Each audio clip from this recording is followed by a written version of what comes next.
Shalom, my name is Yeshaya Yisrael, giving honor and praise to Yah, the creator and the maker of heaven and earth. I'm a Hebrew Israelite, a member of the congregation in Brooklyn called Shema Yisrael. Been a Hebrew teacher in there for, we're talking now, a little over a year.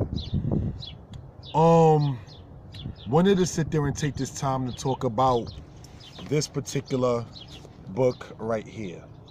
All right? Available for sale on Amazon for $20 as well as PayPal. For those interested for it on PayPal, you can go to paypal.com and look up Kashub, H-K-A-S-H-U-B at yahoo.com. If one wants to order it on PayPal, if you do it that way, I'll send it to you through FedEx as long as it's within the United States. If it's outside the United States, what I basically do is just ask you to get it from Amazon or Bookface or so forth and so on.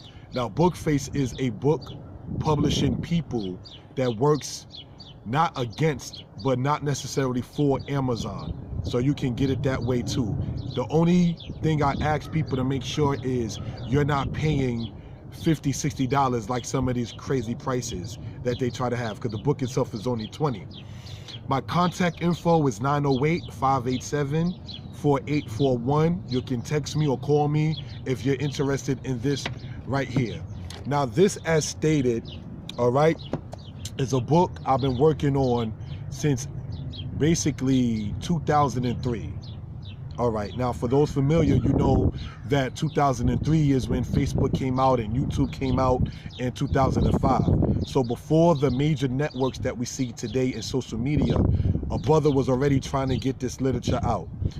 There's a lot of independent book publishing companies that actually endorse self-publishers or self-authors to get their information out there in book format. Now, what I've realized is a couple of things since this book's come out. The theme of the book is basically to let it be known that the Bible, when I say Bible, I'm speaking mainly of the Old Testament as an Old Testament Israelite, it's quote-unquote non-messianic. But one of the things I try to sit there and point out in this book here is a couple of things. One, it is impossible for the Torah, okay, the first 5 books, commonly known from Genesis to Deuteronomy, to be a plagiarism of the culture of the Egyptians. And I cite in this book right here the historian Tacitus, who did not like the Israelites and probably could care less about black people in general. But one of the things I would like to state is he stated that the ways of the Israelites is different than the ways of other peoples, namely the Egyptians, and that the Egyptians worship different images of animals, whereas the Jews or the Ayuda or the people of Judah had a purely conception of God and viewed those who made God in perishable materials as profane. So I just wanted to point that out. You can check that out in your own time. Now, another thing concerning that is that the printing press was made, all right, prior to the time of them going into the Metuneta in ancient Egypt. And here's the point with this.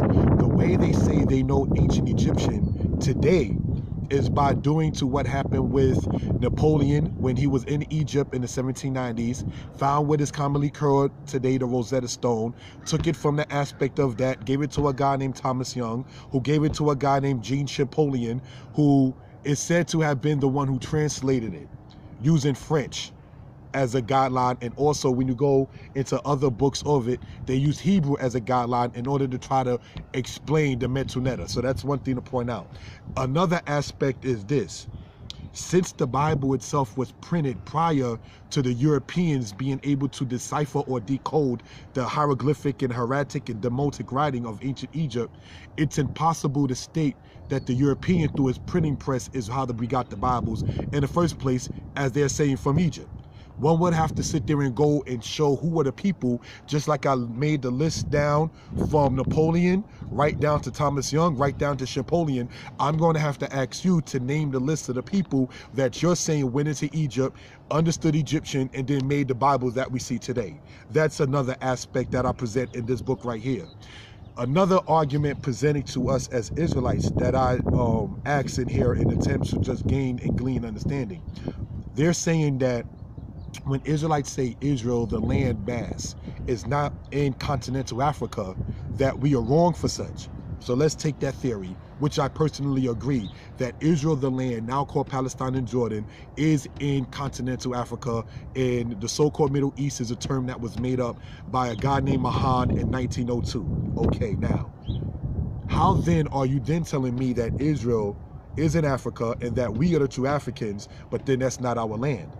If that's Africa and we're Africans, that means Israel, Egypt, Botswana, Tanzania, Algeria, South Africa, as well as Morocco, all belongs to us as the African people. So who then paid who to say that Israel is in Africa, but then say that's not truly ours? Somebody paid somebody something.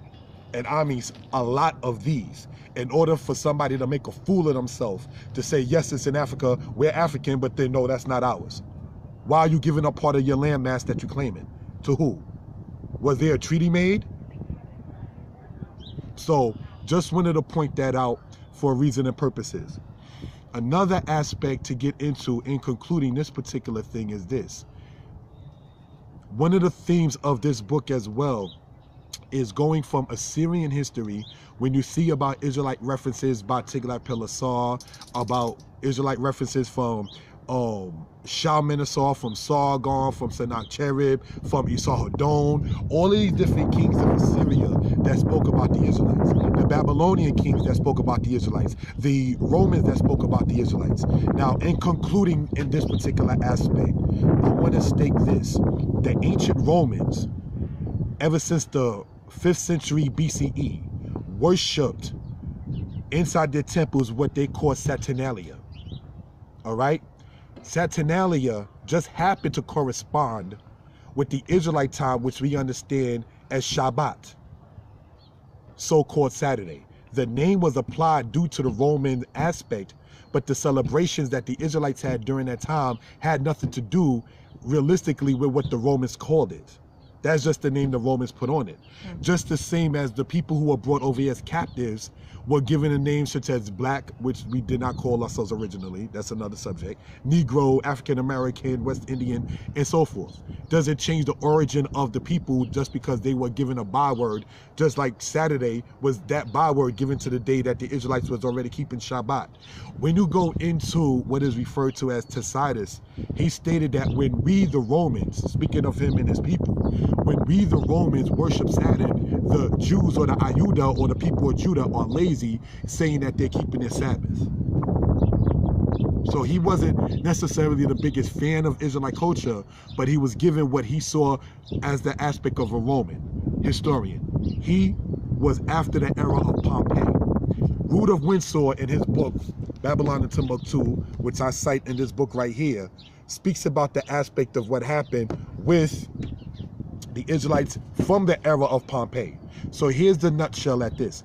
If the Israelites was already keeping Sabbath weekly, not lunar based, Sabbath weekly on what the Romans happen to just want to call the aspect of Saturday, does that mean that that's the true name of it and we don't do it because the Romans now in Daniel 7 verse 7 has monopoly and they broke up the earth and stamped the residue with his feet? No, what we do is we basically continue in our culture in that regard.